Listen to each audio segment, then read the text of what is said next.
tindakkan susulan kes MH17 hanya dibuat selepas keputusan Mahkamah Belanda.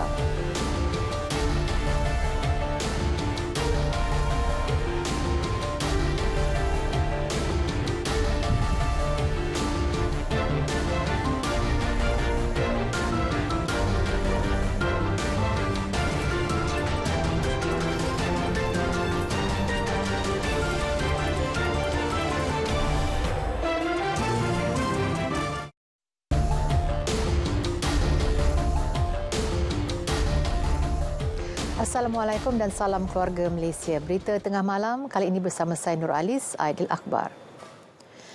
Saudara, sebarang tindakan susulan berhubung kes penembakan jatuh pesawat MH17 hanya akan dibuat selepas Mahkamah Belanda mengeluarkan keputusan mengenainya November ini. Menurut Perdana Menteri Datuk Seri Ismail Sabri Yaakob dalam pertemuan dengan rakan sejawatannya, Mark Rutte, beliau menyuarakan pendirian negara yang mahu adil kepada semua pihak terlibat. Kes ini telah pun berada di peringkat mahkamah dan keputusan daripada mahkamah akan dikeluarkan pada bulan November ini dan kita akan sama-samalah menunggu keputusan tersebut dan apa-apa tindakan yang seterusnya akan kita buat selepas mahkamah membuat keputusan. Kerana MH17 ini melibatkan Belanda, dan kita faham melibatkan ramai rakyat Belanda dan ia juga melibatkan Malaysia. Kedua-dua pemimpin bertemu di Ibu Pejabat PBB sempena Perhimpunan Agung Badan Dunia itu di New York.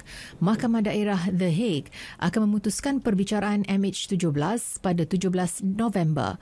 4 individu menghadapi 298 pertuduhan membunuh kerana peranan mereka menjatuhkan penerbangan yang dalam perjalanan dari Amsterdam ke Kuala Lumpur pada 17 Julai 2014.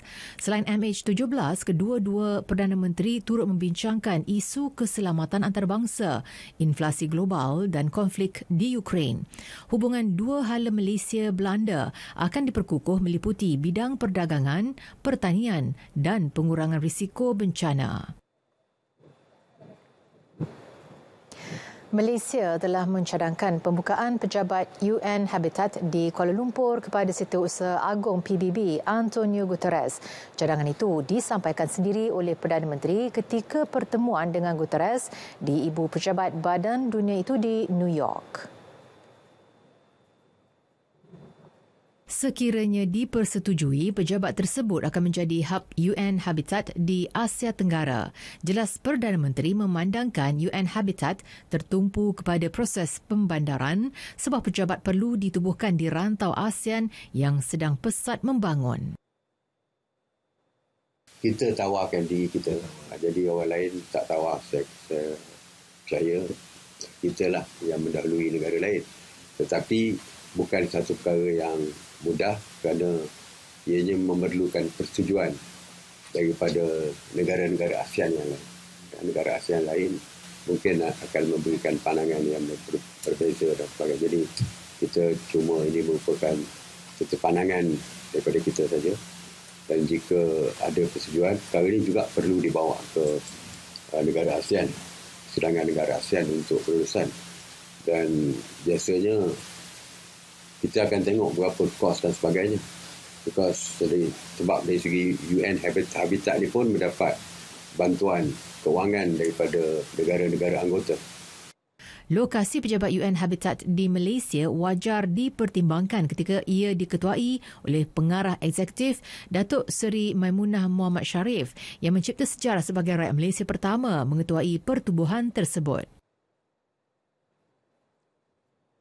Malaysia secara prinsipnya menyokong aspirasi Deklarasi Bukares berkaitan pembinaan masa depan digital yang lebih baik untuk semua, sekaligus mengesahkan komitmen kolektif negara terhadap ketersambungan sejagat dan transformasi digital yang mampan. Dalam pada itu, Menteri Komunikasi dan Multimedia Tan Sri Anwar Musa turut mengesyorkan akses digitalisasi dalam perusahaan mikro, kecil dan sederhana PMKS diperhebat. Ke arah transformasi digital, Malaysia secara aktif mengaplikasi penggunaan e-dagang dan digitalisasi dalam sektor PMKS. Adaptasi kepada kesaling hubungan dan transformasi digital mampu memperkasa ekonomi.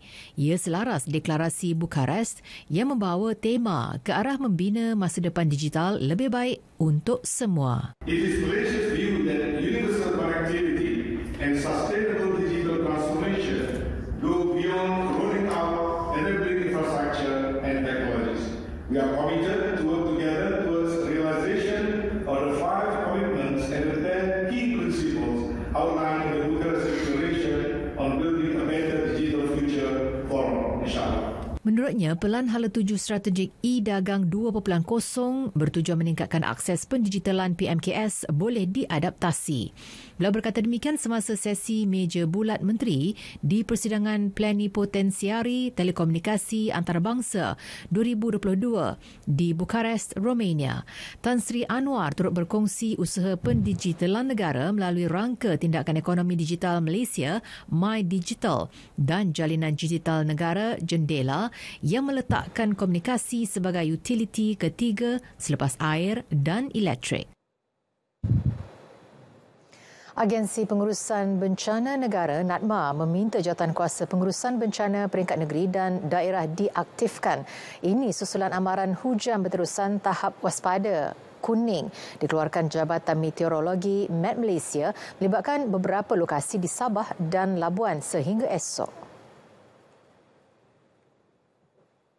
Jawatankuasa Pengurusan Bencana Negeri dan Daerah dimohon memastikan setiap pusat pemindahan dilengkapi keperluan asas.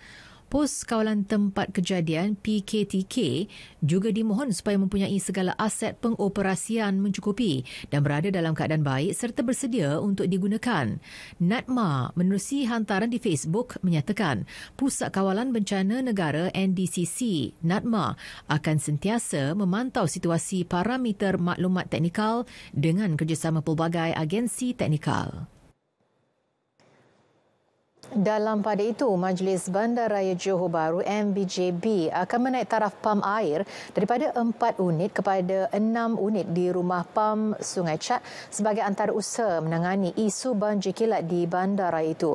Menteri Besar Dato' On Hafiz Ghazi memaklumkan 3 lokasi juga akan ditambah dengan 2 unit pam berkapasiti 25 kWh setiap satu, iaitu di kawasan Surau Tambatan, Restoran Malay Village dan Jalan Kampung Muhammad Amin. Selain itu, pembersihan sampah akan dibuat di perangkap sampah dan mendapan di dasar Sungai Chat. Pembinaan pembendung di kawasan hulu akan ditambah iaitu di Institut Pendidikan Guru Kampus Temenggong Ibrahim dan kawasan pembangunan pemaju Tanjung Nakhoda.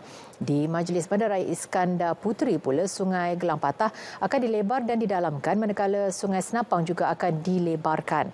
Selain tembok penahan banjir juga akan dibina di Kampung Muafakat. Situasi banjir di Johor, 2 pusat pemindahan sementara PPS di Johor Bahru ditutup selepas keadaan banjir kilat di daerah itu pulih sepenuhnya. PPS berkenaan sebelum itu menempatkan 23 penduduk dari 6 keluarga terjejas di Taman Datuk Said Muhammad Idrus, Kampung Baru dan Kampung Muhammad Amin. Sementara itu, 4 PPS masih beroperasi melibatkan 2 di Pontian dan 2 di Batu Pahat. 79 penduduk daripada 25 keluarga ditempatkan di PPS Pusat Kokurikulum Johor Sungai Tempayan dan Sekolah Agama Kayu Ara Pasong Pontian. Manakala 114 orang daripada 33 keluarga berlindung di PPS Sekolah Agama Seri Bengkal dan Sekolah Kebangsaan Bintang Peserai Batu Pahat.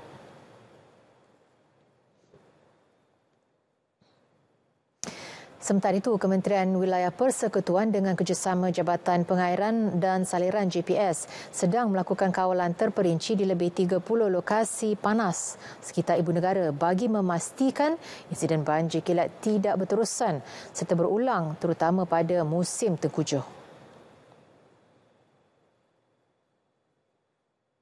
Siap siaga daripada pelbagai aspek bagi menghadapi kebarangkalian situasi taburan hujan luar biasa termasuk sistem saliran dan kawasan tadahan selain perpindahan penduduk terjejas banjir.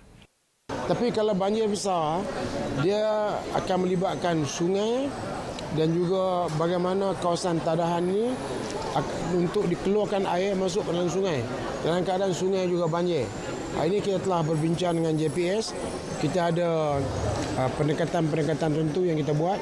Yang paling penting untuk bencana ni di samping JPS menjaga kawal banjir, kami sendiri ialah akan memastikan kalau sekiranya berlaku perpindahan, tempat perpindahan dan sebagainya telah kita atur dengan baik.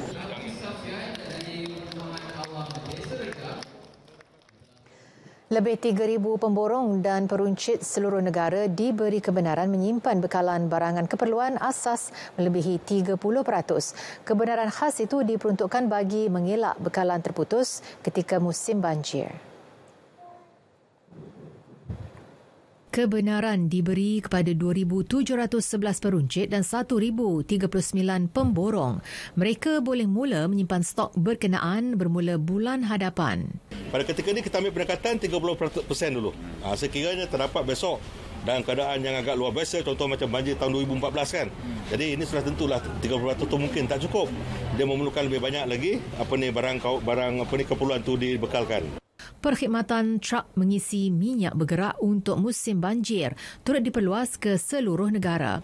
Sebelum ini, perkhidmatan terbabit hanya dibenarkan di Kelantan dan Terengganu. Kementerian Alam Sekitar dan Air KASA menyerahkan sebarang keputusan berkaitan tindakan terhadap 3 kolam takungan air ladang Durian Musang King di puncak Gunung Inas, Baling, Kedah kepada kerajaan negeri. Menterinya Datuk Seri Tuan Ibrahim Tuan Man berkata pihaknya yakin kerajaan negeri memberi perhatian kepada isu itu dan memantau semua projek di Kedah dengan sebaik mungkin. Air sungai yang mengalir itu kering. Itu kita serah pada kerajaan negeri lah. Kerajaan negeri memantau sebenarnya semua projek-projek pembangunan di peringkat negeri dan tindakan-tindakan itu akan disusuli oleh pihak kerajaan negeri. Dan saya yakin kerajaan negeri sebenarnya telah pun memantau perkara tersebut dan akan disusuli dengan tindakan buat kerajaan negeri. Beliau berkata demikian ketika ditanya berhubung langkah untuk mengeringkan 3 kolam takungan air di Gunung Kenaan yang dipercayai menjadi punca banjir lumpur dan aliran puing di Kampung Iboi Julai lalu. Saudara, sambutan Hari Sungai Sedunia disambut pada Ahad terakhir bulan September setiap tahun dengan tema Waterways in Our Communities atau alur air di dalam masyarakat. Ia mengambil kira tuntutan peranan masyarakat termasuk pemain industri dalam melestarikan sungai dan alam sekitar. Wartawan Nur Fatihah Abdul Rahim ada laporannya.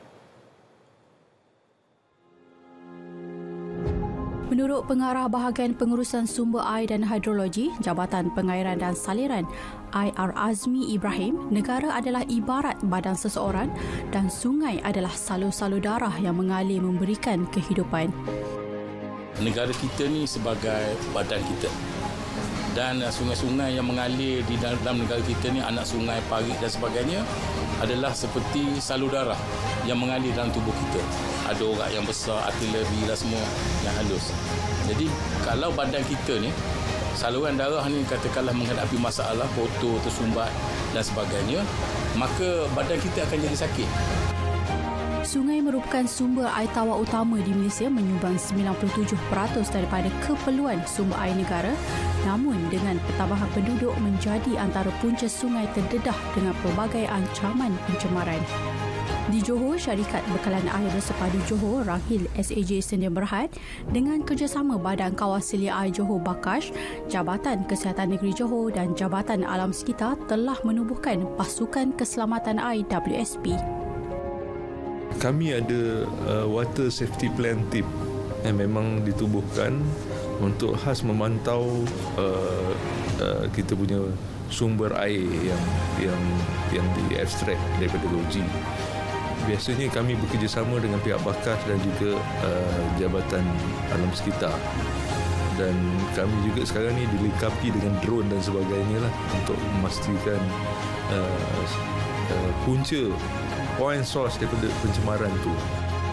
Manakala bagi pensyarah Fakulti Teknologi Kejuruteraan Lautan dan Informatik Universiti Malaysia Terengganu UMT, Dr. Muhammad Sofian Sulaiman memaklumkan bagi memastikan kelestarian sumber air negara terus terjamin, setiap perbincangan dilakukan pembuat dasar perlu melibatkan pemain industri. Persoalan yang perlu kita tanya adalah bagaimana sumber air di masa hadapan dengan perubahan iklim yang berlaku, peningkatan jumlah penduduk, peningkatan permintaan dari segi industri dan sebagainya. Sungai tetap sama tetapi penduduk bertambah. Jelaslah setiap orang perlu memelihara sungai demi kebaikan bersama. Sungai yang tercemar akan memudaratkan kehidupan. Oleh itu, wajarlah sungai dipelihara untuk generasi akan datang bagi kesinambungan kehidupan di muka bumi ini. Nur Fatah Abdul Rahim, RTM.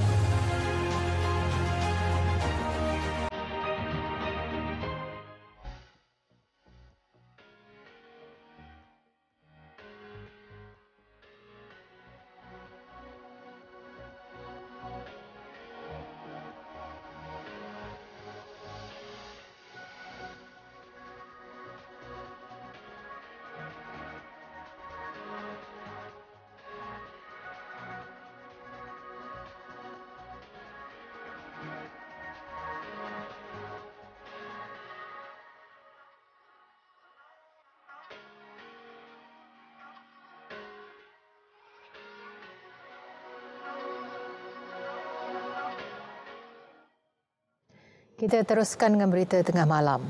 Pembentangan bajet 2023 awal bulan depan akan memberi tumpuan kepada pemulihan ekonomi negara. Menteri di Jabatan Perdana Menteri Ekonomi, Datuk Seri Mustafa Mohamed menjelaskan ia meliputi rancangan jangka pendek dan sederhana bagi keperluan transformasi ekonomi. Kita tumpukan perhatian bagaimana untuk memastikan inflasi terkawal, bagaimana nak pastikan peluang pekerjaan terus diwujudkan, bagaimana nak pastikan bahawa IKS perusahaan kecil dan sederhana dapat terus dibantu. Ini menjadi tumpuan utama kerajaan. InsyaAllah kita akan terus beri tumpuan. Yang penting kita nak pastikan ekonomi kita akan tumbuh seperti jangka. Apa-apa yang kurang itu kita akan terus baiki. Pendekatan tersebut penting untuk memastikan ekonomi negara kekal kukuh dan berdaya saing sebagai persediaan bagi mendepani cabaran ekonomi global.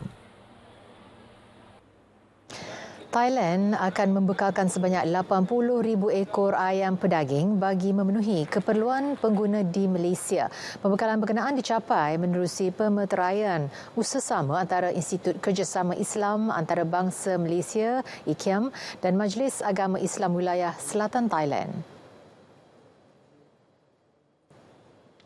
Timbalan Menteri Komunikasi dan Multimedia yang juga pengerusi IKIAM, Datuk Zahidi Zainul Abidin berkata pengusaha ayam pedaging di selatan Thailand akan membekalkan ayam pada harga lebih rendah dengan kuota dihadkan kepada 80,000 ekor. Kita mengadakan kerjasama supaya Persatuan Islam di Selatan Thailand ini mereka membelah ayam.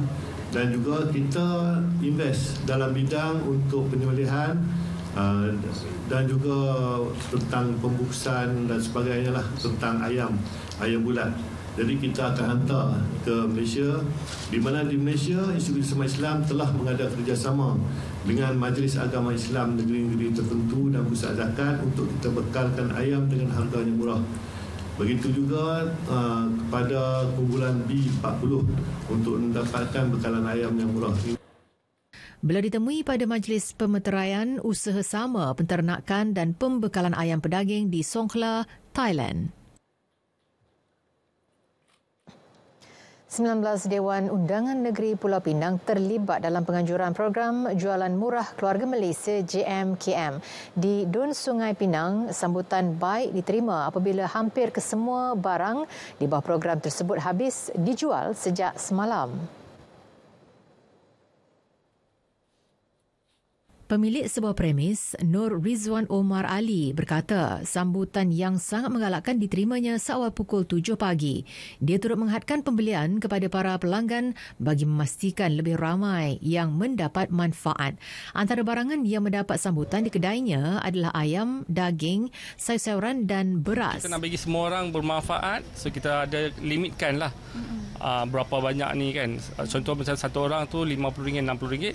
So supaya semua orang dapat dia punya manfaat tu. Kalau tak limit kan seorang saja boleh dapat semua tu. Penduduk sekitar mengakui program JMKM amat membantu meringankan beban perbelanjaan dapur mereka.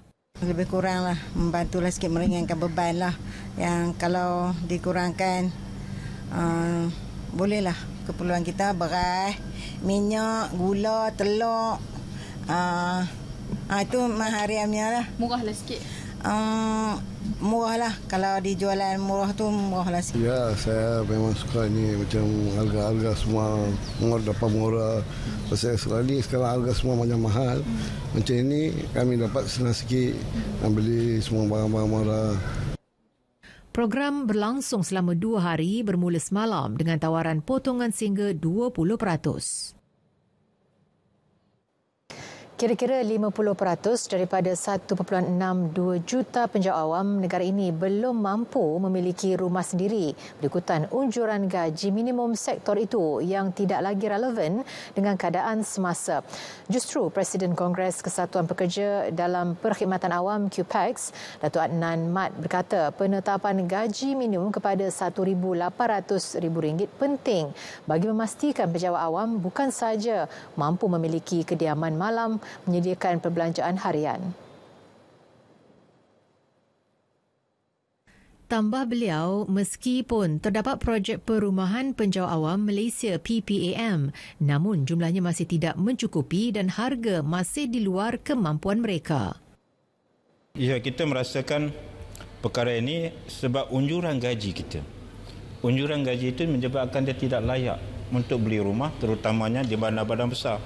Bagi mereka yang layak pula, rumah-rumah yang mereka beli pula terbengkalai. Terbengkalai lebih daripada berpuluh tahun. Dan pada masa yang sama kami nak jugalah lembaga pembiayaan pinjaman perumahan sektor awam ini, LPPSA ini, perlu memperkenalkan moratorium kepada perumahan-perumahan yang dibiayai pinjamannya olehnya kepada penjawat awam, supaya diberi moratorium tidak kurang daripada 2 tahun agar mereka ini ada sedikit keselesaan. Datuk Adnan berkata demikian kepada media pada persidangan perwakilan Tritahunan QPEX Melaka di Dewan Hang Tuah. 8 bekas pekerja sebuah stesen minyak mengaku tidak bersalah di Mahkamah Magistrate Kemaman atas 45 pertuduhan salah guna kad inden milik polis Diraja Malaysia PDRM 5 tahun lepas.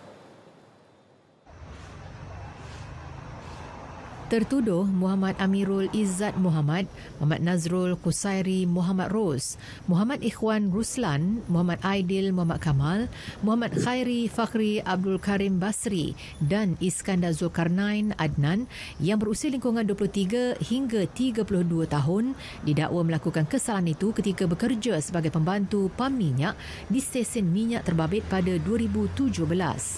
Mereka didakwa menggunakan kad inden bernilai antara RM50 hingga RM830.5 pada Oktober hingga Disember tahun sama mengikut Seksyen 403 Kanun Keseksaan yang membawa hukuman maksimum penjara 5 tahun dan denda serta sebatan jika sabit kesalahan.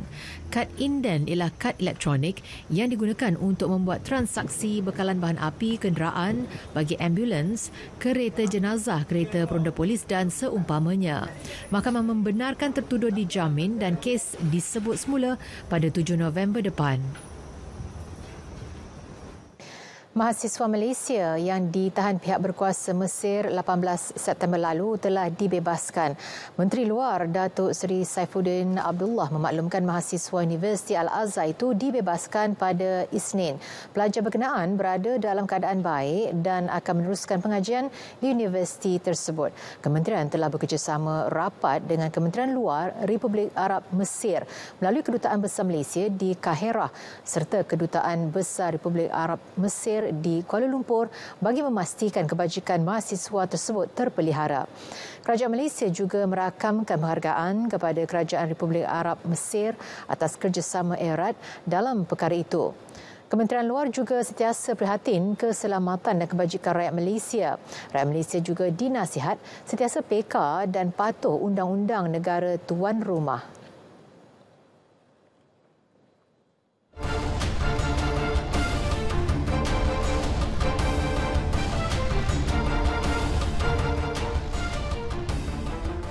Sedikit berita sukan. Selepas berakhirnya Tamasya Sukan Malaysia SUKMA ke-20, tumpuan rakyat Malaysia kini beralih ke Perlumbaan Jelajah Berbasikal Tertua Asia Le Tour de Langkawi LTDL.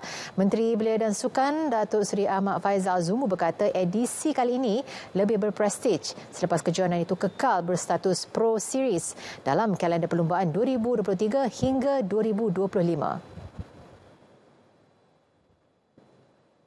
Tambah beliau, penyertaan 6 pasukan profesional dunia termasuk Astana dari Kazakhstan, Movistar dari Spanyol dan Cofidis dari Perancis membuktikan perlumbaan LTDL itu amat dinantikan pelumba ternama dunia.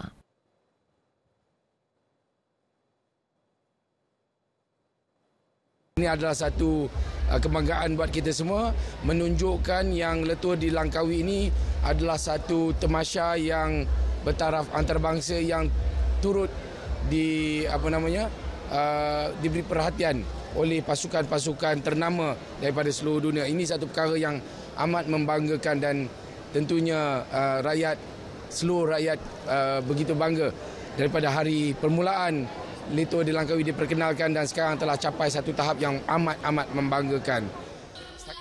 Beliau berkata demikian selepas majlis penyampaian hadiah kejohanan PUBG Mobile KBS My Ladies di Petaling Jaya. Dalam LTDL kali ini, Malaysia diwakili 3 pasukan iaitu Terengganu Polygon Cycling Team, Tim Sapura Cycling dan pasukan kebangsaan.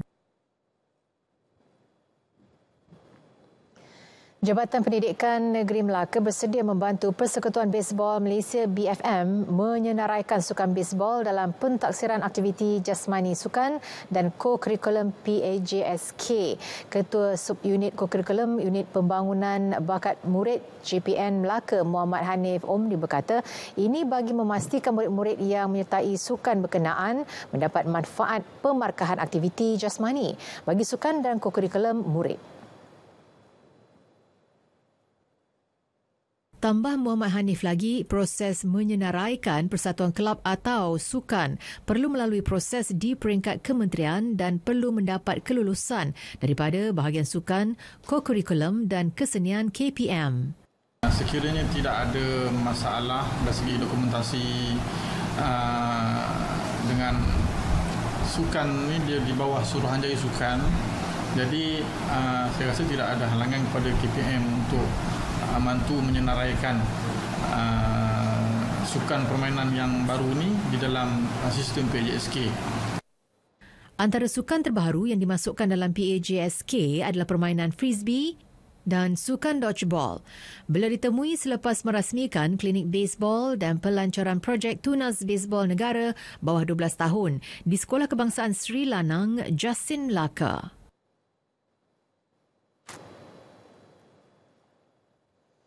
Saudara, berita tengah malam berakhir di sini. Dapatkan perkembangan sahih sepanjang masa melalui portal berita RTM di berita.rtm.gov.my.